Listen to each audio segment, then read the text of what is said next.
great. He was a member in the past, I think. Yes. Yeah, he was. I think they're gonna cut us off. Yeah, here we go. To our Wednesday lunch. I'm Chief Elmendorf, your president-elect. Also the younger, prettier version of Michael Brockton. It's all now empty, plugged in.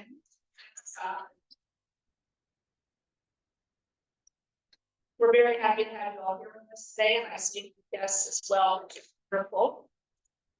We're going to start off with our call for introspection with Joyce Montgomery, followed by the Pledge of Allegiance here at Zula, and then Harry will also introduce our guests.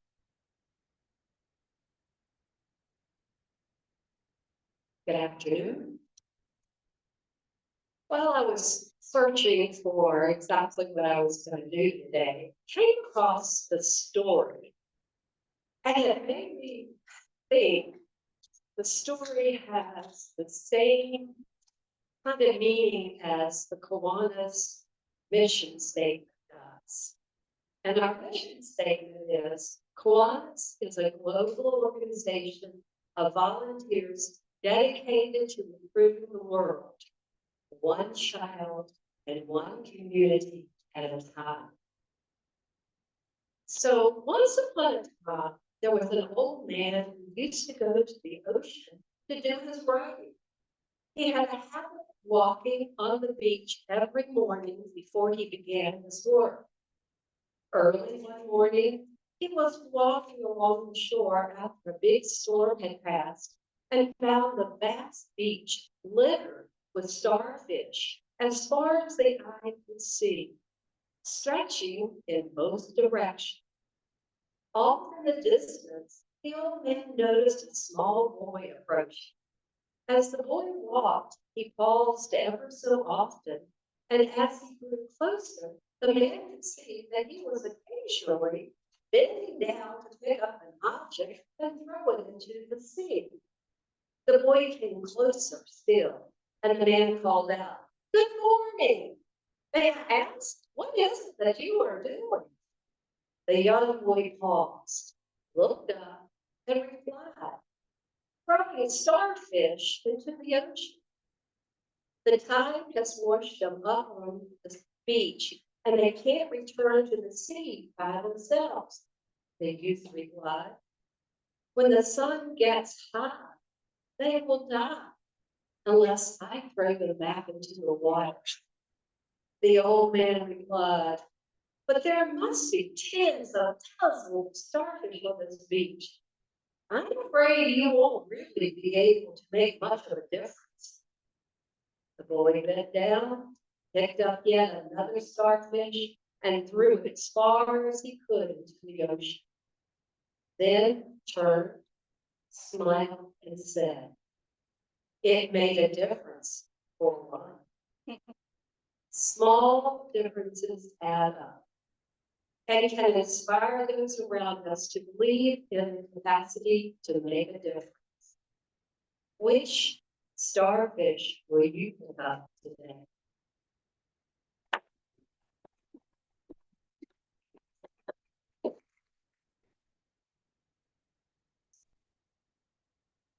Please join me in the pledge. I pledge allegiance to the flag of the United States of America and to the republic for which it stands, one nation under God, indivisible, with liberty and justice for all. And since I'm up here, I'll welcome the guests today. First, I'd like Nikki Hicks to stand. She is our speaker because she's up here. And Greg is a sponsor. And there's a couple groupies with Nikki. Brooke Gill from the Alzheimer's Association. Please stand. And Emily Witt, I believe. Okay. Now, remain standing and we'll welcome everyone. Okay. Somebody, Chris Rouse. Where's Chris? God, he's been here 3 weeks in a row. The good news is with Chris, keep up. I believe Bart is your sponsor. I don't know if Bart's here today, but he's got an application now about them apples. Now, Greg has another guest. Randy Lineberg. If you'd stand, please. The matriarch of the Lineberg family. Come on. Another visitor is, and I believe a future member is Joe Cobb. And there he is. Passing the fly. David's here today, but good to see you, Joe. I have Shalene Beadle of the Heartland Hospice. Where's she over there? And Ariana Salazar, also of the same organization. Abrupta got involved. So I hope you come back again, okay? And last but not least, because you'll see this guy again. Both guys. Kevin Holt and Hugh Graham from Gentry Lot. And guess what? They're going to be inducted as business members today. So,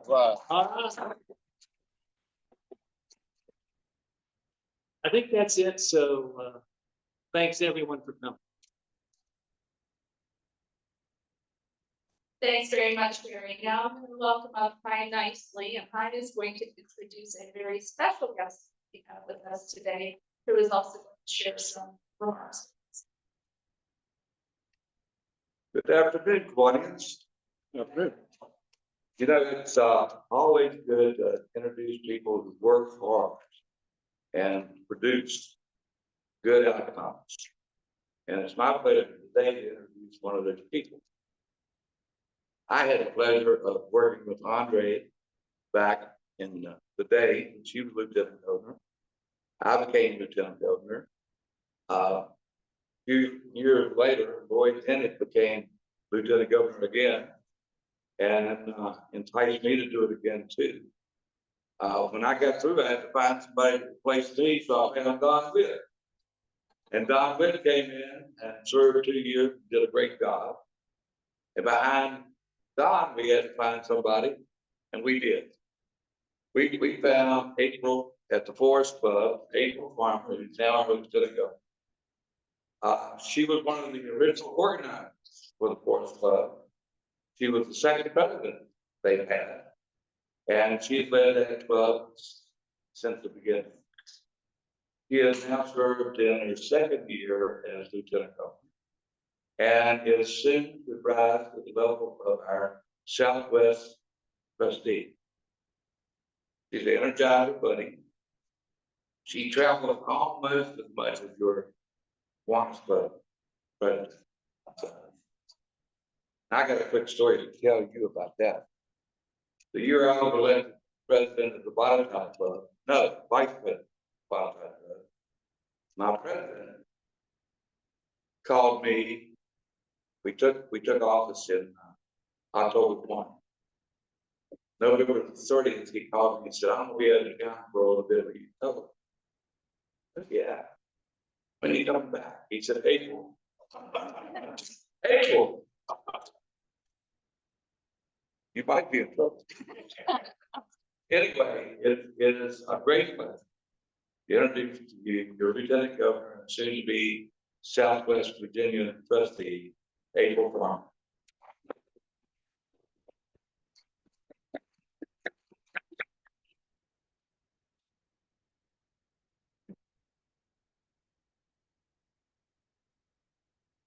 Thank you, Hi, for the kind words, and I want to take a moment just to thank Hi and John Montgomery for being such wonderful mentors. They're kind of my brain trust as Lieutenant Governor. So I really appreciate both of them for being there and supportable, and excited to tell you that you're going to have an excellent Lieutenant Governor starting October 1st from the Lynchburg Club, Lane Patterson. Many of you may know him. He is a very long time Kiwanian and just amazing human being, and really really good service. But everything is always there if anyone needs any help or assistance. You guys, if you don't know him, you are going to fall in love with him. And, I'm excited to be here today and won't take but just a couple minutes of your time, but thank you again for everything that you guys do in the community. You are definitely such an exemplary club and really represent everything that Kiwanis can be.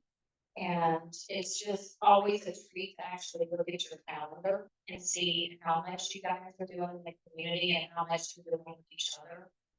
So thank you for that. If you have not had an update of what happened at the International Convention a couple of weeks ago, just to let you know a couple of things.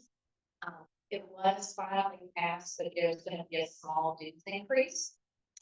So I know everybody's happy about that. But, they passed a $25 increase, and actually we were told that if truth be told, what they need is really $40. They tried last year to pass $30 increase at not. So they decided to try to compromise this year and $25 did. The Capital District actually put forth an amendment to change the bylaws where clubs could have a delegate and a vote if they were not present at the convention. Because this year, while we did have several thousand people there, it actually only translated to about 7% of all the groups worldwide. Yeah, if you can imagine that, and it did not pass, it barely failed. But when we think about small clubs or clubs just getting started, or clubs that are literally halfway around the world from the US, where most of them, the conventions are located, and they can't have a voice. I actually sat next to a lady from CE at the SLP breakfast, and it really takes a lot for some of these people to get there. Some just are never gonna be able to attend this. So I personally hope that that's brought forth the end that it'll pass, because I think it will actually be a good tool to get even more alliance involved. And that's another thing that I think is so special about Roanoke is you guys are so active in so many committees, so many events. So thank you everybody individually for what you do. This club or an organization or company is only as good as what each individual does for it. So thank you for everything you do, and thanks for having me today. Thank you. Thank you so much. It was a pleasure having you here, and we're looking forward to having you back for our officers installation. Next up, we've got Tom Wilson. Don is going to be inducting our newest corporate member, and we're welcoming back. Is that correct? Good afternoon, everyone. One of the nicest things we can do as Kiwanis is to invite a co-worker, a family member, friend or neighbor. And I'm excited to say that now we can invite corporate membership. And that's what we're doing today. That's called helping hands, because we need lots of working hands to work the projects that this club does. So I want to introduce Kevin Holt, who's a former member of the club. If Kevin would come forward, and also Hugh Brown, who's also with Gentry Lock. They're sponsored by Keith Hartman, but Keith couldn't make it today, so John Montgomery is going to introduce Kevin and Hugh. You guys want to stand around front, please.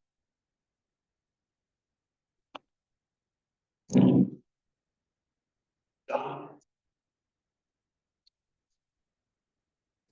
Thank you, Don. Keith Hartman is relatively new member of the Celtics, State Whiteman. He's working closely with the president of develop a corporate membership program. And I'm proud to say one of the very first companies that's taken us up on that is Gentry Lock, which is no stranger to this club. In fact, this is our club, Gentry Lock is an exemplary corporate member for a long time.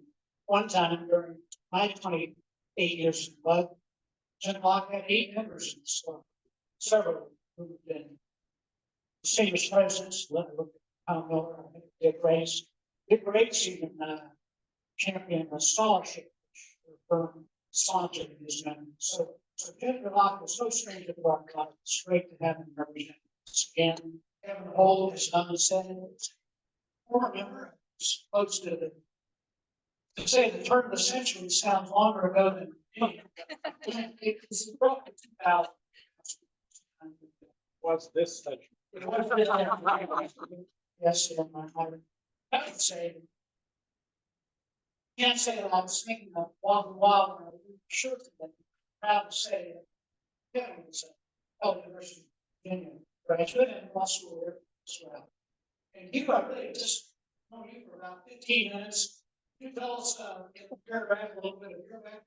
Sure. Well, my name is Steve Brown. It's nice to see you.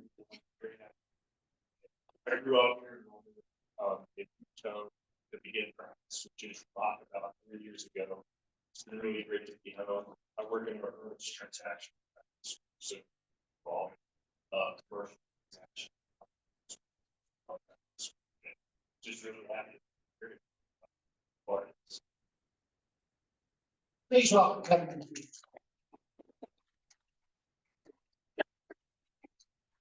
Thank you, gentlemen. If you turn to speak, please. Kevin, we're glad to have you back. And Hugh, we're glad to have you along as a substitute, I guess, for Kevin. So you guys have received a thorough orientation. Kevin, a lot of this is the same things that we expect out of new members: pay your dues, right? Show up and help, those sorts of things. So we're glad to have you back, and we're glad to have Gentry Locke recognized as a member of the club. Yeah, so thank you. I've got something for you, and I didn't know both of you were going to be here, so I only brought one pair of gloves. Kevin, since you're going to be the main man, I'm going to give these gloves to you. Thank you. And when you're welcome. And when you put those on, put your little finger in, I want you to think about the big things that we do for the less fortunate in our community. Our ring finger signifies the circle of friends that you're going to make and reacquaint yourself with. Our middle finger stands above the others on our hands, just as this Kiwanis Club stands above other service organizations in the valley. Our index finger points the way to a better community through our service projects. And when we finish with the project, we do what everybody else does and give a thumbs up. So think about that with those gloves, and let me give you a few other items here. This is your new member packet. It's got your member badge. Since you're a returning member, we need to do the new member responsibilities. You kind of know what they are. It also has a club directory, your club directory, and also has some information about our 501c3 foundation, which we hope that you'll support because it supports the community service budget of this club. So let's all stand, put our fingers and hands together, and welcome Kevin Holt and Hugh Brown from Gentry Locke.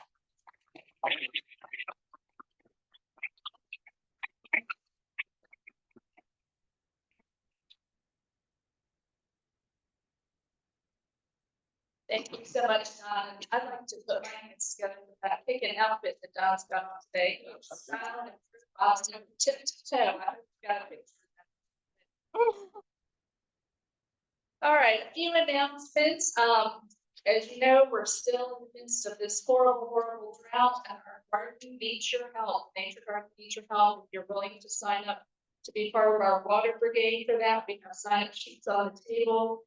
Sherry Martin's on vacation this week, but Cynthia Gray can also help if you need some instructions on how to handle that. Just a reminder, strategic plan feedback was due today to Bill Meskich. So if you didn't tell him anything, it's not going to get included.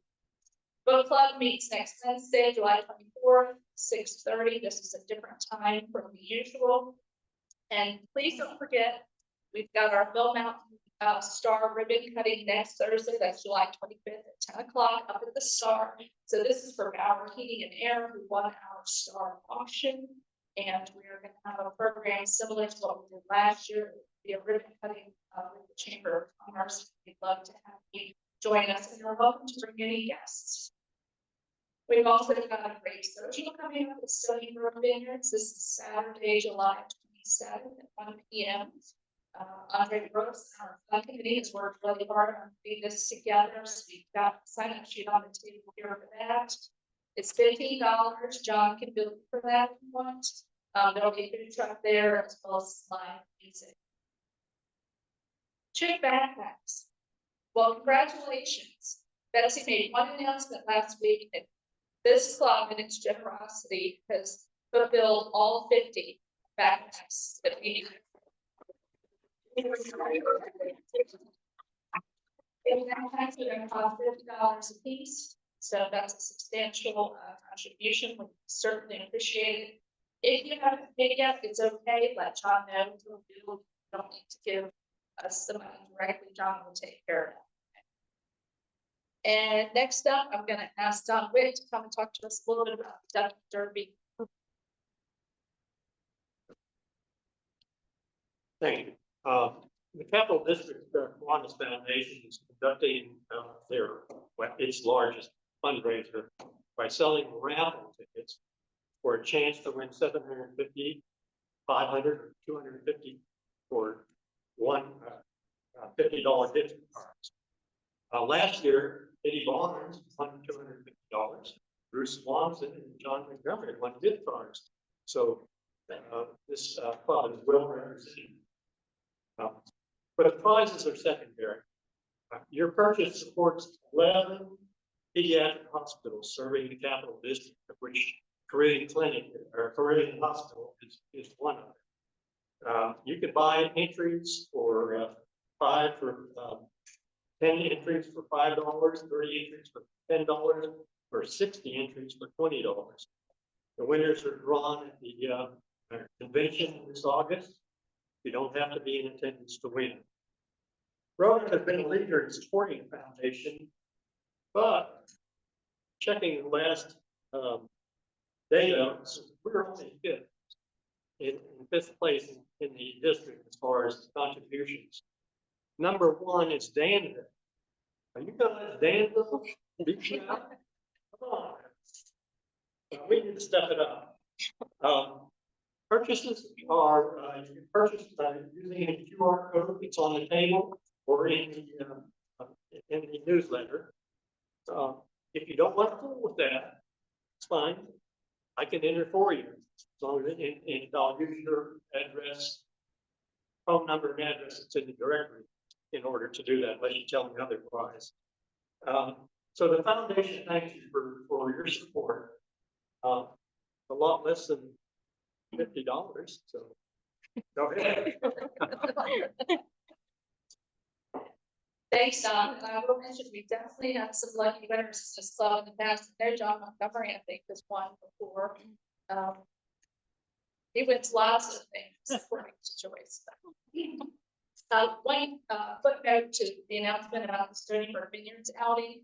If you are going to go to that, let's go ahead and register today so that Andre can get numbers for the catering that's going to be there. All right, well, we're in luck. We've got some time for breakfast. Look at that, 12:53, and it is 12:53 exactly on my clock. So, pretty impressive. Come on, Dave.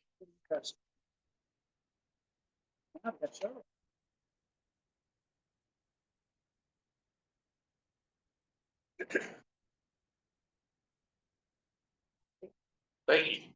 We also want to give you all a heads up that you will be receiving in the mail a letter from me as president of the Kiwanis Foundation, Kiwanis Club of Roanoke Foundation. We are doing a mid-year fundraising campaign to help us meet our annual goal. And this is not elaborate like the one we did around our end of our year and our anniversary in January.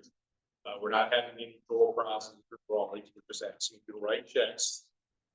But I will assure you that you make a gift during this campaign. It will count towards any door prizes and drawings that we do at our next fundraiser.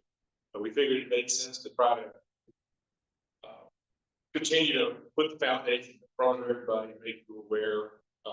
And in that regard, I will be posting something on our website, this has been suggested to me before. That sort of gives everybody an update on our foundation, what our current status is. As you know, we, about half of our service budget really comes from the foundation. And that goes to all the grants and things that we support as well as our service activities. So appreciate y'all's support. Just thank you.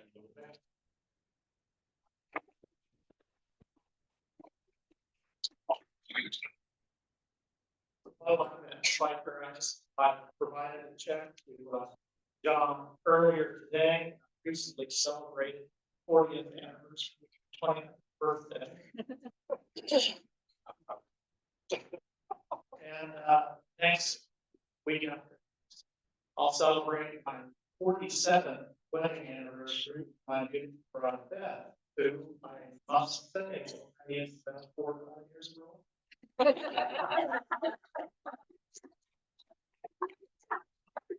Thanks, guys. For our guests, brag bucks are an opportunity to talk about something personal and work-related. Donate a little bit of money to our foundation, and we have a strong tradition in our club of making out birthday checks or anniversary checks to the foundation as well. Okay, so next up is Ray Lineberger, and Ray will introduce our guest speaker.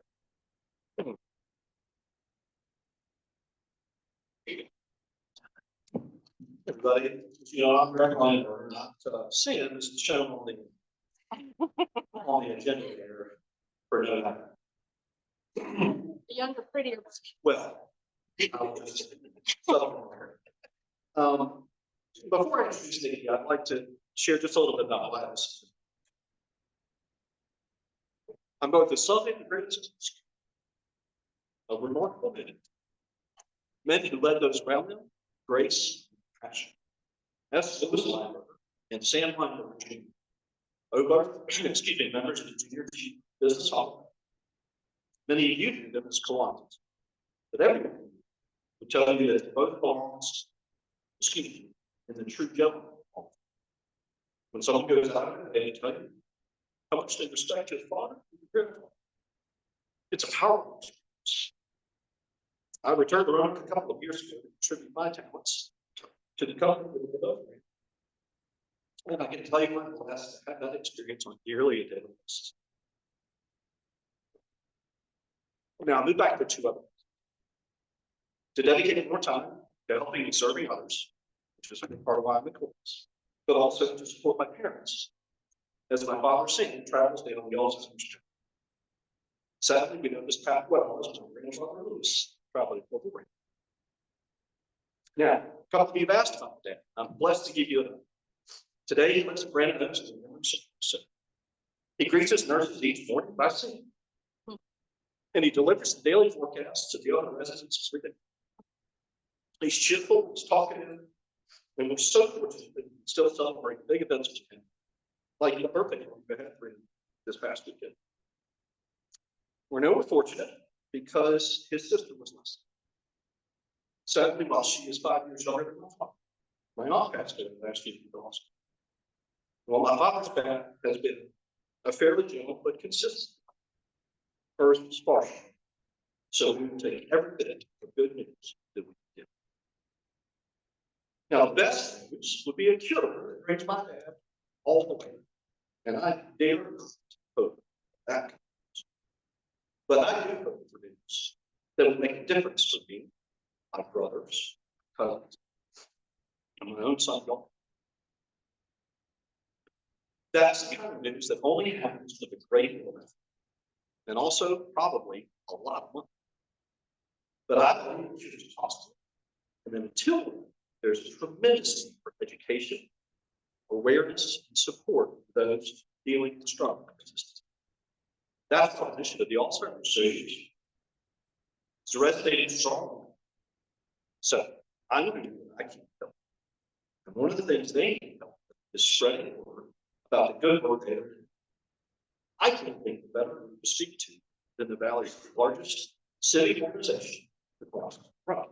So please join me in welcoming Nikki Austin with the Alzheimer's Association.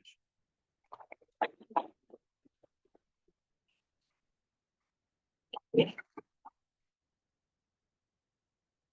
very strict instructions. Good job. Thank you, Greg.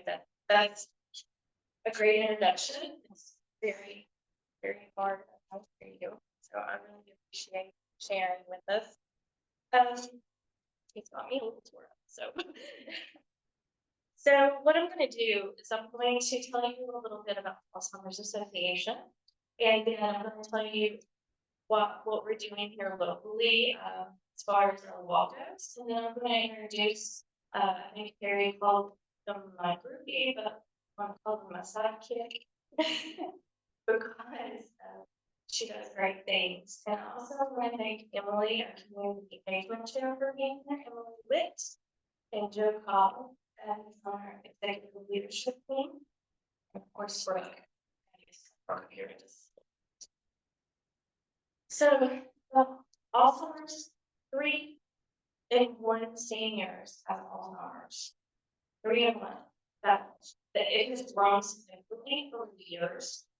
600 million people nationwide have Alzheimer's, and that does not include those that have dementia, that's just Alzheimer's. There's 11 million unpaid caregivers in the US. Unpaid, that's friends and family that are taking care of their loved ones. So, what we do and what we ask as a whole is we do need your help. We need your help as far as advocacy. We need your help as far as getting the word out. We need volunteers. We need help with the law. We need all kinds of support. And thank Greg so much for bringing me here today and letting us speak to you all. I have put some papers on your table. And I'm going to tell you a little bit about the flowers that are on these papers. The flowers are a very important part of our walk that we have. And each flower means something different. The yellow flower, as you can see, it'll tell you down at the bottom, means that this represents those that are supporting or caring for someone that has Alzheimer's. The yellow flower, or the orange flower, represents those who want to get the word out and to be and say support Alzheimer's. The purple flower represents that you have lost someone with Alzheimer's, and the blue flower represents I have Alzheimer's. So at our walk, we have what we call the promise start. And at the promise start, you're able to pick all your flowers to represent what you want everybody to know. And it's a very, very important ceremony. You have to walk. It's very emotional and very inspirational. But you can see it really goes the flowers, what those flowers represent. Our walk to Alzheimer's here on September 28th is at Lucina Park. We begin registration at 9 a.m. and our opening ceremony is at 9:45. The walk begins at 10. And I will say, you do not keep there all day. We have our ceremonies, we have our speakers, and then what we do is we walk to show our support cause. And if you'll look at this, there's a QR code at the bottom that will take you to information about the walk. And basically it will let you register for the team. On these cards too, if you guys don't mind, if you want more information on the walk, just come out and check the pedal. You know, you think that would best represent what information you want from us, and then we'll give them up after on your table afterwards. This kind of goes along with the information that's on the pedals too.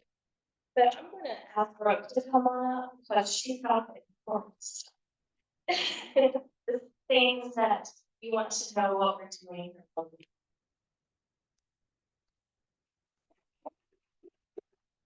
You're just as important. Okay, you know, I'm a favorite.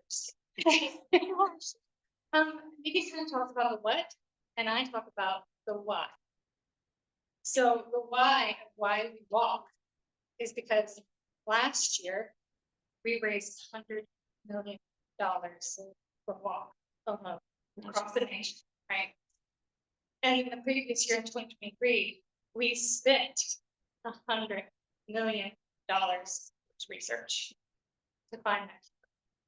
We have been the closest we have ever been to finding a cure. You've seen the news, you've seen the new medications. And while we are cautious about medications, right? The implications of what these medications can do are significant. They are the first of their kind that has ever actually attacked biology of this disease and not just treated the symptoms. We are slowing the progression of this disease only in the early stages, but that is farther than we have ever been. Not only are we that far into our era of treatment, as we like to call it, we also are boots on the ground. So how are we helping the families that are part of this journey right now, who may not, fortunately, see that cure? We've had care and support services that include, this past year, we just finished our fiscal year, 126 programs across our 52 counties. And we helped about 2,200 unduplicated people in our chapter. And what does that work look like? It works like this, helping you understand what's going on with the association and the cities. It looks like me traveling to Shenandoah, taking a road trip up there to teach people there about the 10 warning signs or how to deal with behaviors with your loved ones. It looks like the 20+ support groups for caregivers or those living with this disease. We are the boots on the ground. We're trying to do this work so we can not only support those who are going to have a future in this disease, and hopefully that's the word, but we're supporting people who need snap. One of our greatest tools is our helpline. I'm so proud of this. It's my favorite thing.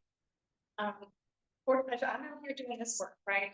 I'm out here getting education out. I'm at my desk 24/7. So when people call, how did they get the help that they need? We have a 24/7 helpline, 365 days a year, 200 languages, TTY services, and chats. So there are no barriers to you reaching someone who can help you. Whether it's saying, hey, where's that redheaded girl speaking next? They'll tell you. Or maybe it's, hey, it's 3 o'clock in the morning. Mom is exhibiting some kind of behavior that I don't understand or know how to deal with. We have master level clinicians who are ready to answer those questions. They're educated and trained. And whether it's you need help with that action plan or whether you just need a listening ear, they're there to help you understand what's going on. That's one of our greatest tools because life does not happen Monday through Friday, 9 to 5. And we need that help. We need that help, right? So that's one of our greatest tools. I have packets of information about the programs that we deliver to our community. We do it for free. If you have extra time outside of this organization, we would really love to have you as a volunteer to help educate. We'll teach you how to do it.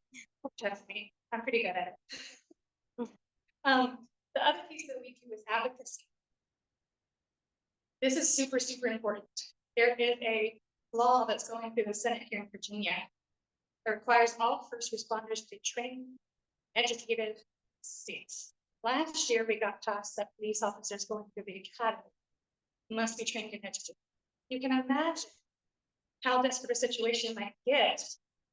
First responder comes upon somebody with dementia, and how that family might feel if that person is handled unsafely. And we also want our first responders to be safe as well. So we don't want this situation to escalate. So we want them to understand what's happening with this disease. So that's also part of our work that we're doing. It's on the ground. We're working to get more money for that research as well. And we're working on the Hill to get attention about this disease. So if you would like to help us in any of those ways, we'll welcome you. But if you need our support, we're here. I think that's it. Thank you.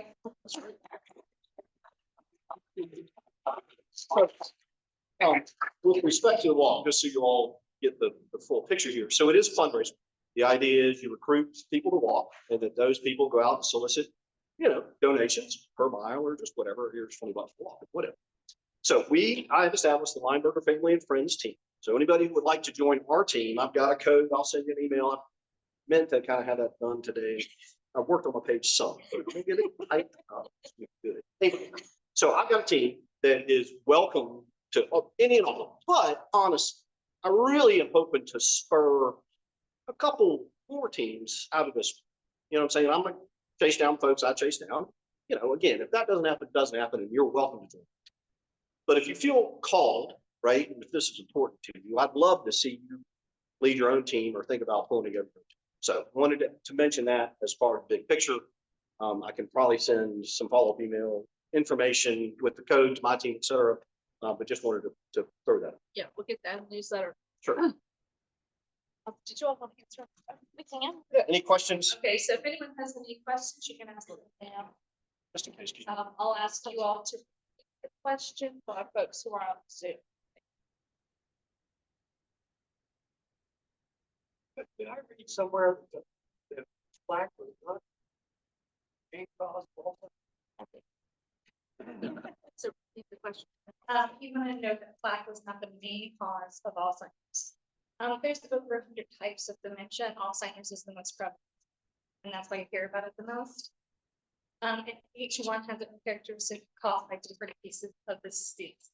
So plaques and tangles are what elevates Alzheimer's, discovered back in 1906, and then we have a long stretch of help because we didn't have the tools, right? Now there's a protein. I like to put it in layman's terms, so this is how I'm going to put it for you. There's these little things called amyloids, and they're like molasses, and they stick to your brain and cut off connections between your brain and your body. So nutrients can't come up, connections cannot connect. And then you want to talk about how these drugs are working. They're like Crisco. They coat the brain, so the amyloids can't stick. And then if there are any sticking, it makes it easier for them to fall. Ultimately, the disease kind of multiplies too much for this drug to continue to work. But ultimately, it's the proteins that we're looking at that don't bring, but each form of dementia is a little different.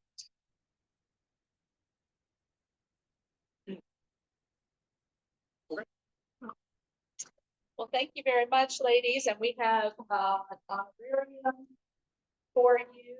We're happy to donate to the Alzheimer's Association. It's a very important cause.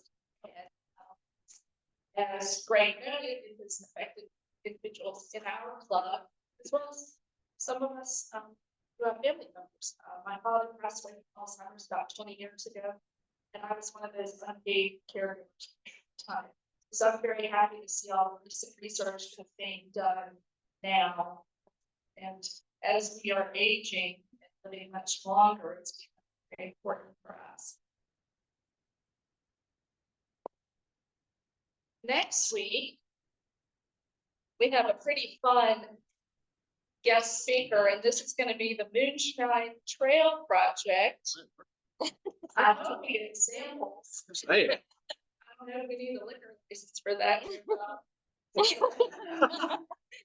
Hey, when it happens to her, I'll stay for her. That was definitely quarterly. Thank you all very much for being here with us today, and we'll see you next week.